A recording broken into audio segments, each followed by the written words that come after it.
Hello, and I'd like to introduce everyone who's watching to Christopher Kovalchuk, who is a graduate of our MBA in investment management. He graduated in 2019.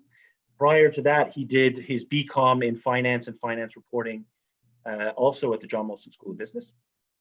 And currently, he's the associate portfolio manager at Claret Asset Management Corporation, which is a leading private independent wealth management firm, which also does its own independent research. So, welcome, hi, Chris, and thank you for agreeing to do this and sharing your experience. As we were just saying before, it's really useful for prospective students to see what people have done with the degree. Thanks for having me. I'm excited for the opportunity. Let's jump into my questions. In 2016, as I mentioned, you earned your Bachelor of Commerce in Finance and Finance Reporting at John Molson. So how did you develop that particular interest in financial reporting, which is kind of, been a common thread across your work? Actually, my interest in accounting really started during CJEP. And so in CJEP, I took an introduction to accounting course, and we focused on the basics. So you had debits and credits, how the three financial statements were formed. And it was really there I realized, okay, I like accounting a lot. This is fantastic, but the life of an auditor isn't for me. And that's sort of what pushed me towards finance, because I knew there was a lot of work with the statements. And it was during my undergrad classes where we're presented in class with a bunch of finance formulas. And I said, okay, all these inputs are coming from the financial statements. So when you start combining the backgrounds where you have accounting, where you have a deep understanding of how the numbers are generated, to finance with the analysis of the numbers, you really start to get an effective picture of how the company is performing, and you're better able to analyze them. And is this something that through the program, were you able to kind of bring these two things together and work a lot with that within the program, or was this mainly in one or two classes, or was this a common thread throughout your classes, that kind of bringing together of the the two sources of information? It was 100% throughout the classes. And what was really fun about that is every class would focus on a different segment. Whether you be looking at, let's say you were looking at managerial accounting, you could be looking at finance from the corporate standpoint. There was even a class I took that I was very fortunate to have about short-term financial management. So about how do you manage your cash on hand? And all those classes were very interrelated, but you only start to realize that towards the end of your degree, saying, wow, look at the full picture of understanding I have now. And as I mentioned, you're even into your work, obviously doing, dealing a lot with financial reporting and statements. So there's definitely a thread there.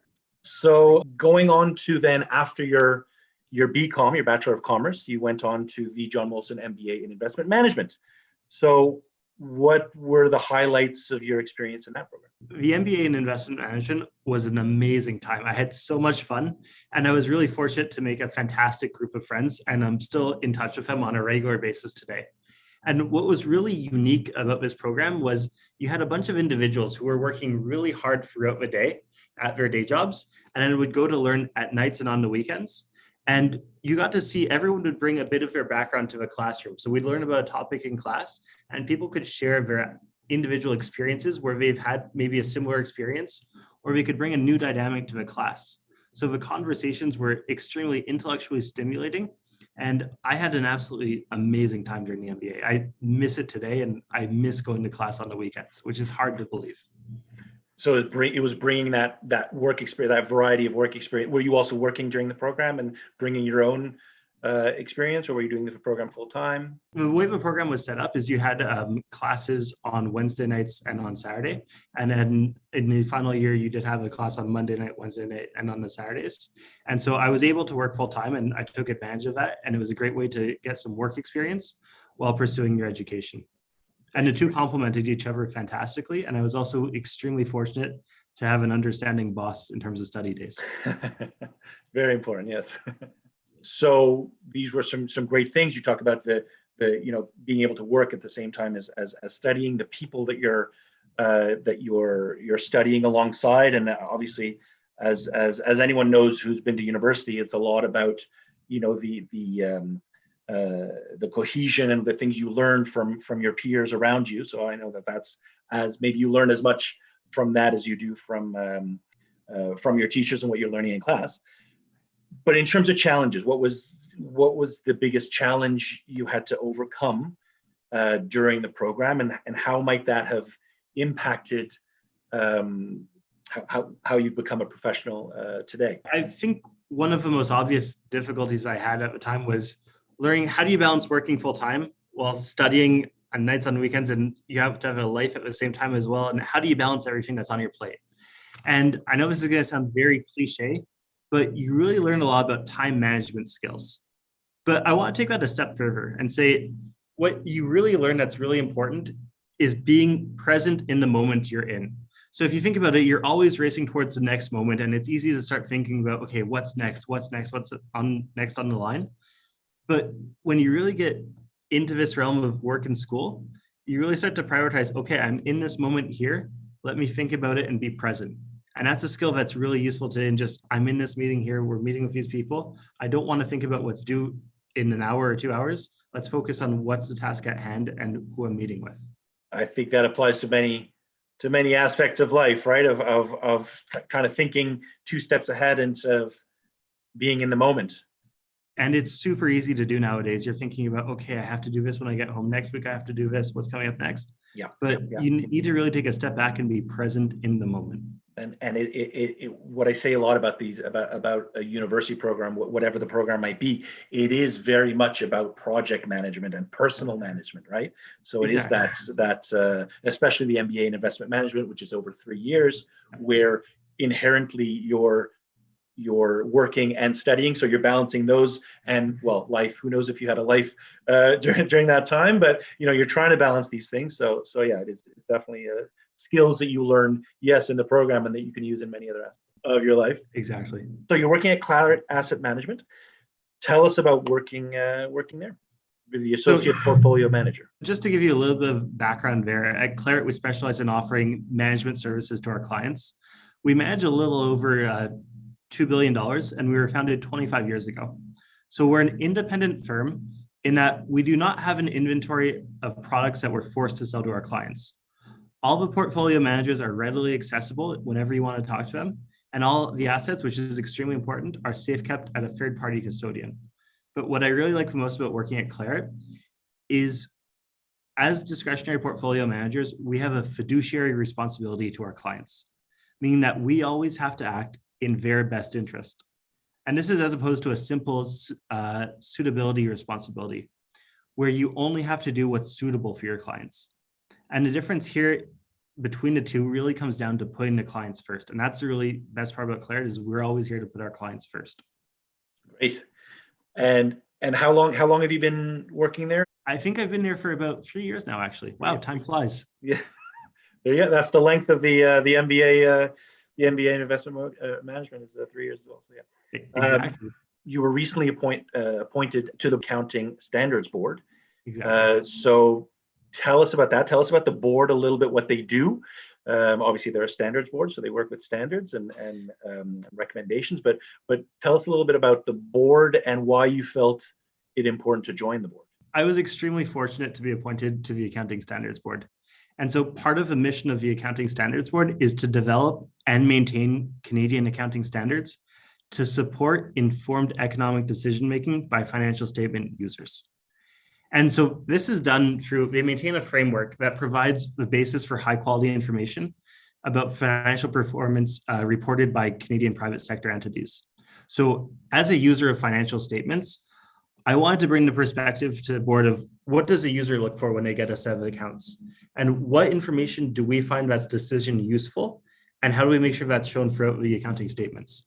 Is it a little bit about making things more clear, like clearer information? Of course, quality of information, yes, but is it a situation of clarity maybe? It's a situation of the information needs to be transparent and decision useful to the end user. Okay. So it's sort of whatever you're providing needs to be impactful to the users and provide a clear picture. Exactly. So it's all encompassing in a sense that. Exactly. Okay. We talk about financial statements, and these are what people can use to see how a company is doing, to maybe influence whether they decide to invest in those companies or not. So what should investors look for in a financial statement, and what might be missing from those statements if agencies such as yours, such as the Accounting Standards Board, if that was not around, what might be missing in a financial statement? I think there's two parts to that question I sort of want to answer. So the first part would be more, and I'm going to relate back to Claret a little bit, of when you get a set of financial statements, what do you want to look for in the analysis of the statements? And so just to summarize our approach on a high level, so the first thing we look for is a company solvent? And what that means is, can they pay for all their current obligations? If a company can't pay its current debt obligations, well, then we have no interest and no business investing in them, because it's not going to go well. The second part is we look for stable gross margins. And why that's important is you want to make sure that when management sells their product, we're able to consistently price it in a way where they understand how much money they're making. If you can't set the selling price of your product, it's really tough to run a business. And finally, the last thing we look for is free cash flow. So free cash flow, it might be a new term to some people, but it's the money that's left over after you're done paying for all the business's expenses and you've reinvested in your capital expenditure. So reinvested in maintaining the business. All the money that's left over once you're done paying for all those expenses, well, that's the money that can be used to pay down debt. It's the money that could be used to pursue another growth opportunity. Or you could pay a dividend or begin to start paying a dividend. Until your business starts to generate free cash flow, all you really have is an interesting experiment.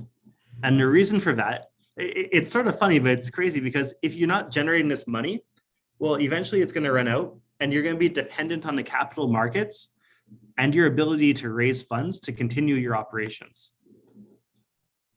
So that's how I would answer the first part about sort of how do you look at the accounting statements and what should an investor be looking at, and just from our perspective. The second part is, so accounting standards, what would you do if they weren't around? So standard setters are basically there to make sure that financial statements across multiple companies are comparable. So if you have one company that's following one framework, one company that's going another way, you may not realize it, but you may see the same number. You may see net income that's prepared in two different ways, and all of a sudden they become uncomparable. And so the standard setters are really there to make sure that there's standards that are set in place so that these entities follow the same rules and they're comparable.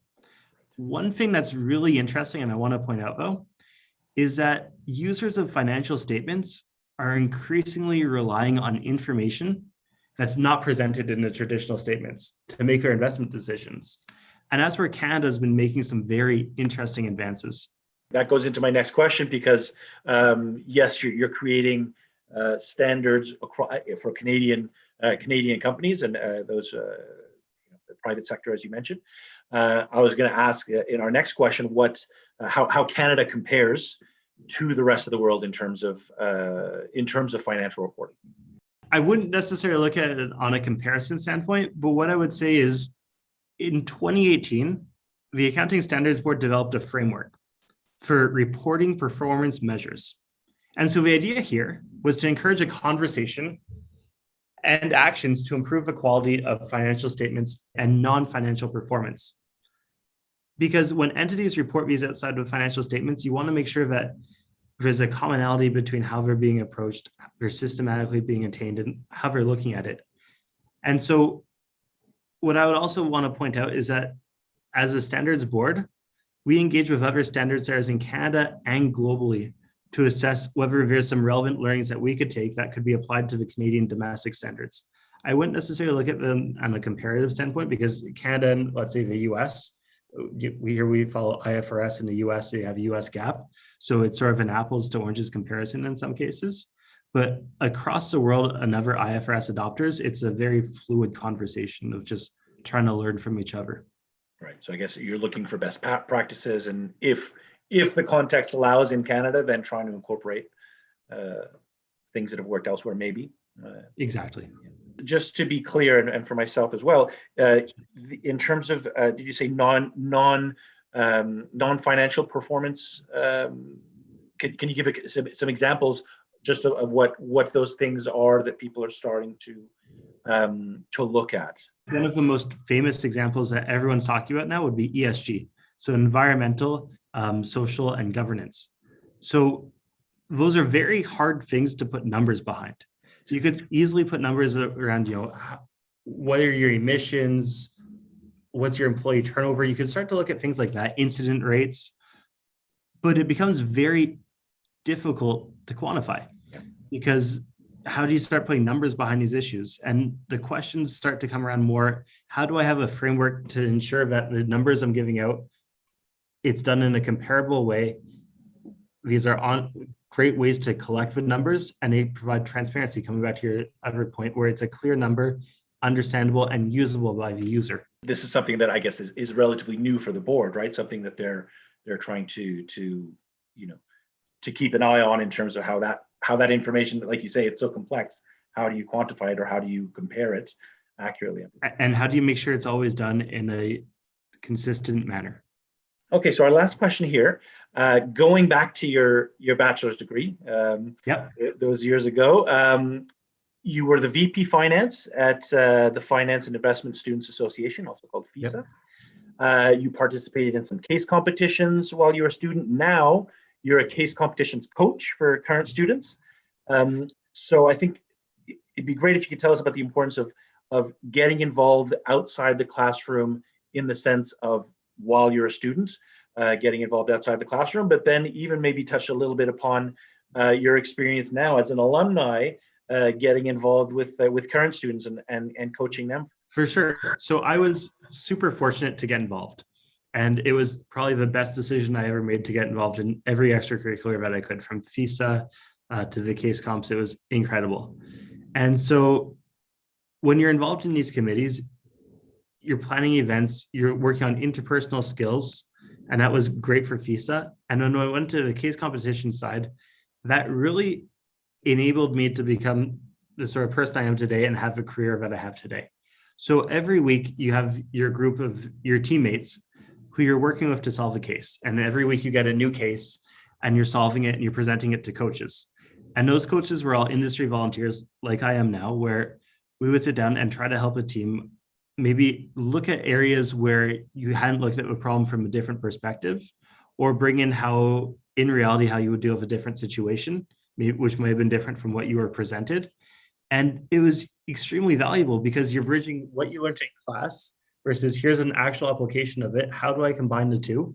And then you're presenting it to someone who's going to help critique you and make it an even better answer. So it was extremely valuable. The coaches I had were really mentors to me in my life, and it was super, super valuable, all the feedback I got from my coaches. And then when I was presented the opportunity to go coach, I couldn't say yes fast enough. I said, this is fantastic. How can I do it? Because I want to be able to give the students of today the opportunity that I had then. It's wildly valuable. And I would encourage anyone who has the opportunity to take part of it. And I'm imagining that now, as a coach, you still get to learn a little bit, because obviously new cases are brought forth and you're helping the students work on that. So I'm sure it's keeping your knowledge fresh and keeping your chops. Well, it's funny because there was a case I had this year where the team presented an idea I had never thought of, never heard of, and it was brilliant. I was like, this is amazing. And I asked them, where did you come up with this? Because this is unreal. Yeah. And then they walked me through and I said, that's hilarious. Like, that is bang on, that is out of the box. Nice. And that is how you need to think. That's fantastic. Great. Well, I'm really glad that we got a chance to talk about your experience, about your experience really from the undergraduate. Obviously, we love it when we have our undergrads going into our graduate programs and then going on to successes as you are in right now with this interest and passion for financial reporting and also just giving back to your community. So I think that it's great to get your experience, and I hope that the people who watch this today got a chance to learn a little bit about where you came from and where you are today. Thanks, Chris. It was an absolute pleasure.